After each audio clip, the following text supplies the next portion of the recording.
are, don't you?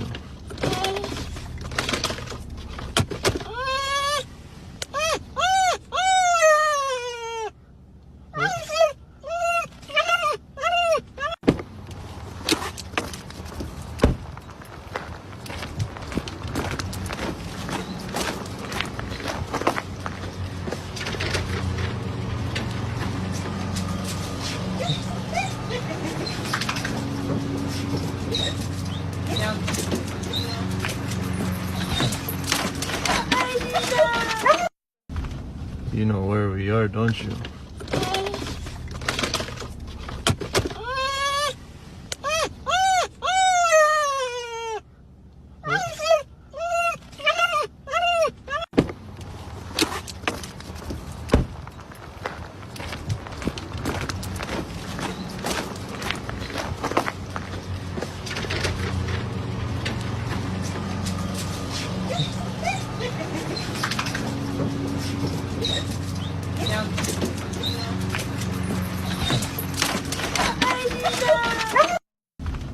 You know where we are, don't you? You know where we are, don't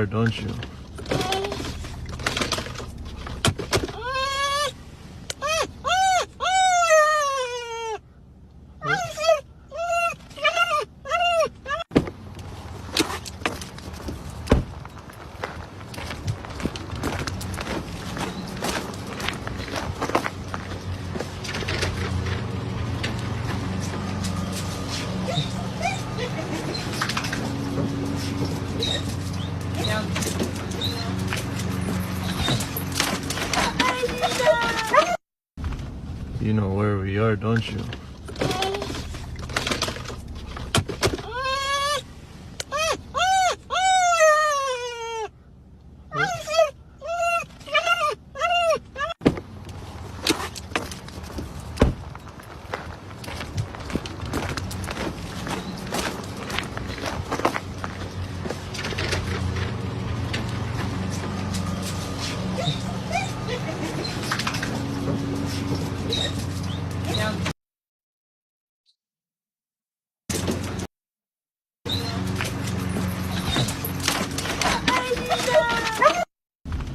You know where we are, don't you?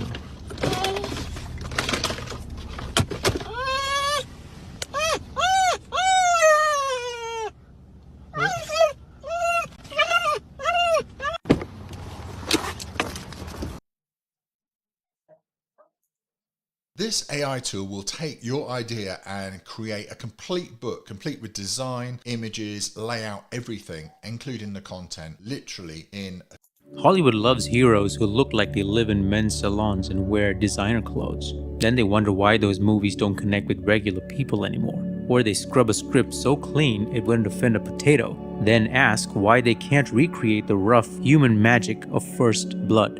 In this video, I'm going to lay out the small miracles that added up to make First Blood one of the defining successes of its time. First Blood spent almost a decade in development hell and was turned down by a long list of A-listers. Even Sylvester Stallone didn't think it would get made, and when it finally was, he briefly wanted the footage burned so no one would ever see it. So the first miracle is that between those two extremes, he rolled up his sleeves and did the work. Stallone helped rewrite the script and steer John Rambo toward a more sympathetic, wounded character. Plenty of people wanted Rambo dead at the end. Stallone didn't. They even reshot the ending after the original version played poorly in test screenings. Stallone fought for that ending, and he was right. First Blood still feels present tense. America isn't a stranger to unwelcome people, and in the late 70s and early 80s, those people happened to be Vietnam veterans with PTSD. Rambo lands up in Hope, Washington, and to his misfortune, runs into Sheriff Teasel. You know, wearing that flag on that jacket, you're asking for trouble around here, friend. Now, why does he say that? Here's my interpretation. Teasel sees a stereotype, a drifter who doesn't belong. In Teasel's mind, a proper veteran looks tidy, has a job, and knows his place, not wandering with a duffel. David Morrell's novel hints that Teasel is a Korean war vet whose service was eclipsed by the louder story of Vietnam. He reads Rambo as a disgrace to the uniform and decides the uniform itself is a challenge to his authority.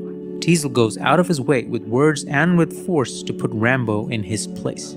That's part of why the ache in First Blood lands with so many people. Stallone gives one of his best performances. Sadly, that ache vanished in the second film, which my VHS rental guy introduced as Second Blood.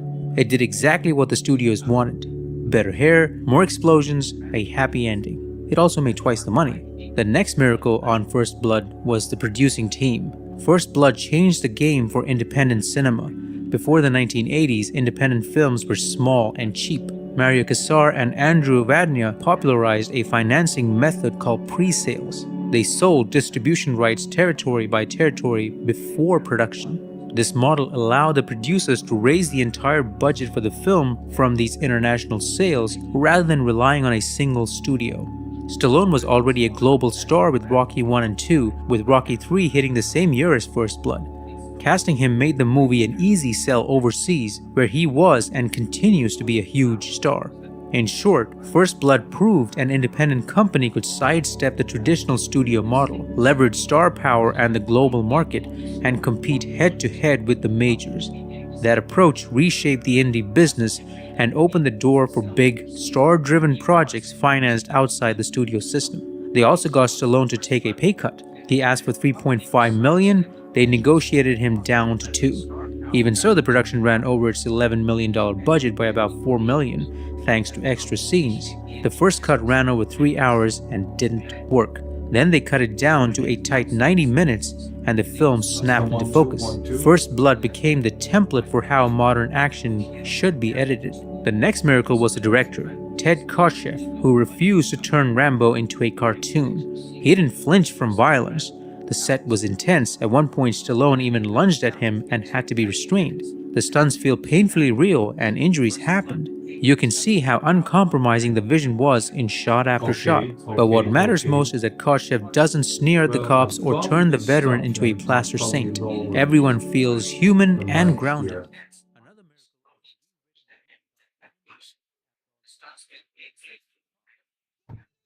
One two one two one two three. One two one two one two three. One two one two one two three. One two one two one two three. One two one two one two three. One two one two one two three. 1 2 1 2. Yes, that's the time delay. Yes. Yes, I appreciate that very much. Yes, I appreciate it very much. Thank you. But then what would you say if we then ask him,